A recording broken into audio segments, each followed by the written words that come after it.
আসসালামু আলাইকুম। সবাই কেমন আছেন? আশা করি ভালো আছেন। আমিও ভালো আছি আলহামদুলিল্লাহ। এটা আমার নতুন পেজ আমি খুলেছি। সবাই আমার পেজে সাপোর্ট করবেন আর আমার ভিডিও ভালো লাগলে বেশি বেশি শেয়ার করবেন, লাইক করবেন, কমেন্ট করবেন। প্রথমেই শুরু করছি মায়ের হাতের রান্না দিয়ে।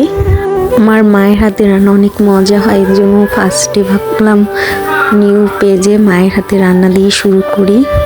এখানে আমার আম্মু পেঁয়াজ মরিচ কেটে নিচ্ছে ভালো করে, আর ভাত রান্না শেষ, ফ্যান গলতে বসিয়ে দিল। এখানে আমার মেজপু ধনিয়া পাতা বেছে নিচ্ছে। আজকে আমার আম্মু রান্না করবে লাইলনটিয়া মাছ এবং আর দেশি শিং মাছ রান্না করবে। আমার আম্মু এখানে মাছ দুটো ভালো করে ধুয়ে নিচ্ছে, শিং মাছ ভালো মতো ডলে নিচ্ছে যাতে ময়লা না থাকে। একটু কত সুন্দর মাছগুলো পরিষ্কার হয়ে গেছে। আর এটা হলো আমার বিড়াল, কত কিউট। আর এই যে আমার সেজো আপুর ছেলে, ও বিড়ালের থেকে বেশি কিউট। এখানে আমার আম্মু লাইলনটিয়া মাছ ভালো মতো ধুয়ে নিচ্ছে। মাছ ধোয়া শেষ, এখন আমার আম্মু রান্না করবে টমেটো দিয়ে লাইলনটিয়া মাছ ঝোল আর ধনিয়া পাতা দিয়ে। আমার আম্মু কড়াইতে মরিচ, পেঁয়াজ আর তেল দিয়ে প্রথমে সুন্দর করে ভেজে নেবে। ভালো মতো হালকা ভেজে নেবে মরিচ পেঁয়াজটা।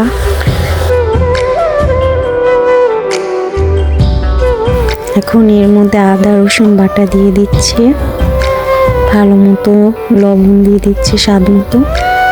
এবার মশলাটা ভালো মতো কষিয়ে নেবে। এর মধ্যে হালকা একটু পানি দিয়ে ভালো মতো মশলাটা কষিয়ে নেবে। পরে হলুদের গুঁড়ো, মরিচের গুঁড়ো দিয়ে দিবে, ভালো মতো মশলাটা কষিয়ে নেবে।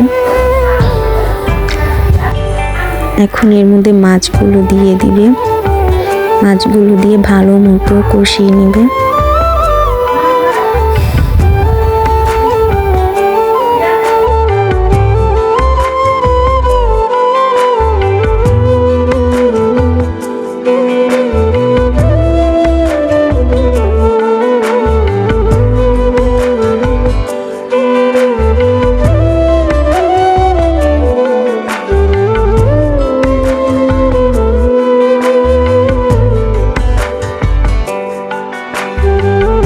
এখন এক এক করে মাছগুলো মশলা থেকে উঠিয়ে রাখবে।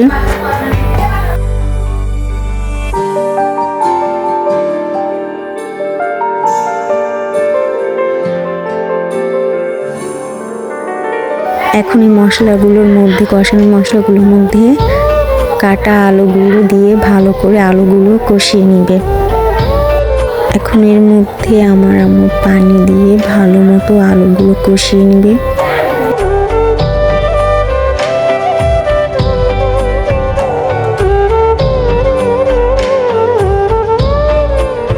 আলুগুলো সেদ্ধ করার জন্য ঢেকে দিবে কতক্ষণের জন্য। আবার ঢাকনা উঠে দেখতে ভালো সেদ্ধ হয়েছে নাকি, না হলে আবার ঢাকনা দিয়ে দিতে হবে। পরে আবার দেখতে হবে আলুগুলো সেদ্ধ হয়েছে নাকি। আলু সেদ্ধ হয়ে গেলে কতক্ষণ নাড়াচাড়া করে এর মধ্যে আবার পানি দিয়ে ভালো মতো জাল করে নিতে হবে।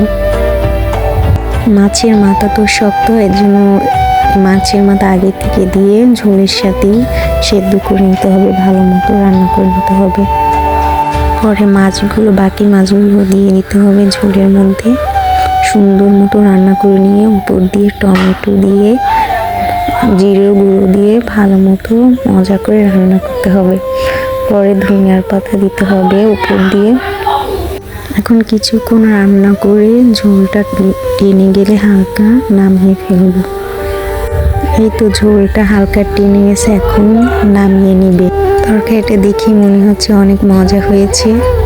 আর এদিকে আমার মেজো আপু কলমি শাক তুলছে।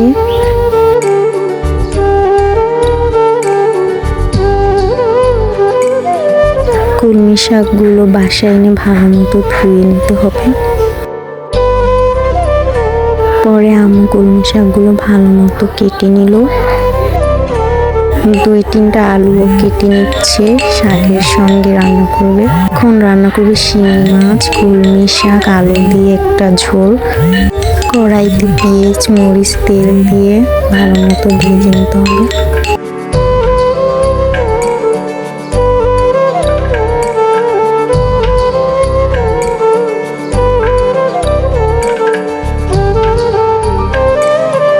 পেঁয়াজ মরিচ ভালো মতো ভাজা হয়ে গেলে এর মধ্যে আদা রসুন বাটা দিয়ে দিতে হবে। স্বাদ মতো লবণ দিয়ে দিচ্ছে। ভালো মতো এখন মশলাটা কষাবে।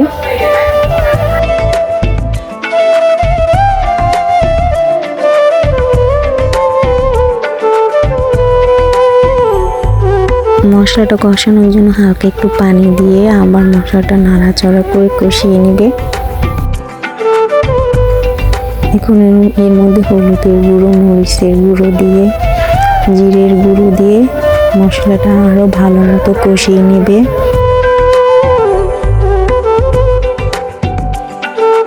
মশলাটা হালকা কষানো হলে পানি দিয়ে দেবে এর মধ্যে। এবার আর একটু ভালো মতো কষিয়ে নিয়ে মশলাটা, এর মধ্যে শিং মাছ আরো কয়েকটা মাছ আছে, ভালো মতো ওটা দিয়ে কষিয়ে নেবে।